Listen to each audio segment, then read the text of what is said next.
আওয়ামী লীগ নতুন করে 2 দিনের কর্মসূচি ঘোষণা করেছে। রোববার রাজধানীর ওয়ার্ডে ওয়ার্ডে এবং জেলা মহানগরে জমায়েত করবে দলটি। আর জাতির পিতা বঙ্গবন্ধু শেখ মুজিবুর রহমান সহ 15 আগস্ট যারা নিহত হয়েছেন এবং সাম্প্রতিক সহিংসতায় যারা নিহত হয়েছেন তাদের স্মরণে সোমবার বেলা 3টায় রাজধানীর ইঞ্জিনিয়ার্স ইনস্টিটিউশনের সামনে থেকে বঙ্গবন্ধু ভবন পর্যন্ত শোক মিছিল করবে আওয়ামী লীগ।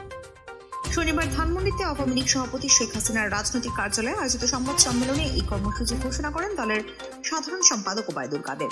এ সময় ওবায়দুল কাদের বলেন, একদিকে দুর্যোগপূর্ণ আবহাওয়া, অন্যদিকে আমরা কোনো রকম মুখোমুখি অবস্থানে জড়াতে চাই না। সে কারণে সংঘাত হতে পারে, তাই আমরা এ ধরনের প্রোগ্রাম এড়িয়ে চলেছি। শুক্রবার এবং শনিবার আমাদের নির্ধারিত কর্মসূচি ছিল। আওয়ামী লীগ সাধারণ সম্পাদক আরো বলেন, প্রধানমন্ত্রী জাতির অভিভাবক, ইতিমধ্যে ঘোষণা দিয়েছেন আন্দোলনকারীদের সঙ্গে তিনি বসতে চান। প্রধানমন্ত্রীর নির্দেশে সংঘাত এড়াতে পক্ষ বিপক্ষ হতে পারে, পাতাপাতি হতে পারে, এমন কর্মসূচি এড়িয়ে চলছে আওয়ামী লীগ।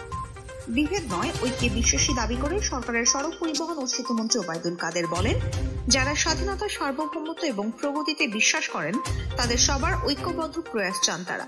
সাধারণ শিক্ষার্থীদের জিম্মি করে দেশের অর্জিত গণতন্ত্র, উন্নয়ন ও অগ্রগতিকে যারা বাধাগ্রস্ত করতে চায় তাদের প্রতিহত করতে মুক্তিযুদ্ধ, গণতন্ত্রে বিশ্বাসী সবার সম্মিলিত সহযোগিতার আহ্বান জানান তিনি।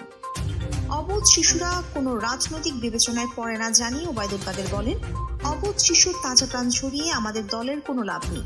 লাভ তাদের যারা এই শিশুর লাশ থেকে ফায়দা লুটতে চায়। বিশ্ব সংস্থা ইউনিসেফের উদ্দেশ্যে সরকারের এই মন্ত্রী বলেন যে 32 জন শিশুর হত্যার কথা তারা বলছে, আমরা সেই শিশুদের নাম, ঠিকানা সহ জানতে চাই। এটা পেলে আমরা ব্যবস্থা নেব, সত্য খুঁজে বের করুন। শুক্রবার দেশের বিভিন্ন জায়গায় যে সহিংসতা হয়েছে এর সঙ্গে সাধারণ শিক্ষার্থীরা জড়িত নয় উল্লেখ করে ওবায়দুল কাদের বলেন, সামাজিক যোগাযোগ মাধ্যমে সাইবার সন্ত্রাসীরা বিভিন্ন গুজব ও অপপ্রচার চালাচ্ছে। দেশবিরোধী একটা মহল চলমান সংকট জিইয়ে রেখে ফায়দা লুটার চেষ্টা করছে।